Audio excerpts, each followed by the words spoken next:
এই ছেলে, এই খাবারটা খাও আর আমার রেস্টুরেন্টের সামনে থেকে চলে যাও। আপু আমার তো খাবার চাই না। খাবার চাই না মানে তোমার কি টাকা লাগবে? আমার কাছে কিন্তু টাকা পয়সা নেই। না আপু, আমার টাকাও লাগবে না আর খাবারও লাগবে না। বুঝলাম না, তোমার টাকাও লাগবে না খাবারও লাগবে না, তাহলে তুমি কি চাও? আপু আপনার ফোনটা একটু দেন। ফোন দিব মানে?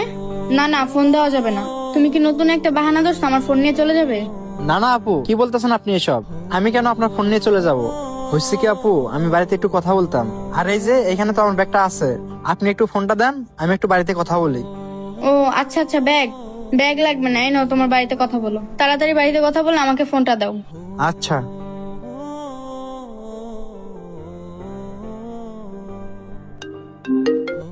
আননোন নাম্বার থেকে আবার কে ফোন দিল? হ্যালো, ভাইয়া আমি জীবন।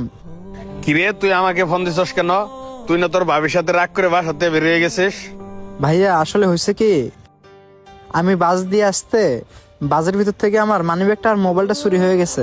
আমার কাছে শুধু ব্যাগটা আছে। তাই ভাইয়া আমি একজনের নাম্বার দিয়ে আপনাকে ফোন দিলাম। ভাইয়া আমাকে কিছু টাকা দেন না। এক পয়সাও দিব না তোকে। তুই আমার ঘর থেকে বাইরে হয়ে গেছস, তোর লগে সম্পর্ক শেষ। আর শোন, তুই যেন আর ঘরে ফিরে না আসিস। আচ্ছা ভাইয়া, আমি আর বাড়িতে ফিরবো না। ভাইয়া আমাকে কিছু টাকা পাঠান, আমি বেতন পেলে আমি আবার আপনার টাকা আপনাকে ফেরত দিয়ে দেব। দেখ, আমার মুড খারাপ করিস না, রাখ ফোন।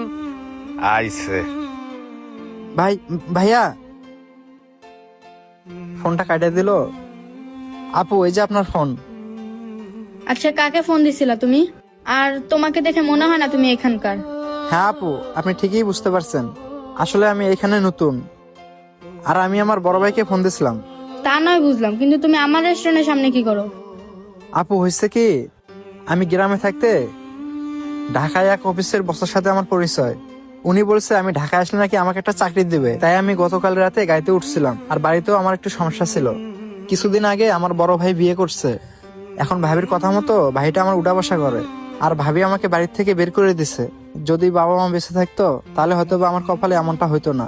আপা আমি বাড়ি থেকে অনেক কষ্ট নিয়ে বের হয়ে আইছি, আর আমিও বাড়িতে সবাইকে বলে আইছি আমি আর বাড়িতে কখনো ফিরবো না। আমি ঢাকা শহরে একটা চাকরি করে নিজেই প্রতিষ্ঠিত হব। আচ্ছা সবই তো বুঝলাম, কিন্তু ঢাকায় তুমি কি কাজের জন্য আসছো? আসলে আপু আমি ঢাকায় ছিলাম একটা সুপারভাইজারের কাজের জন্য। ও সুপারভাইজারের কাজে? তাহলে তো তুমি পড়াশোনা জানো।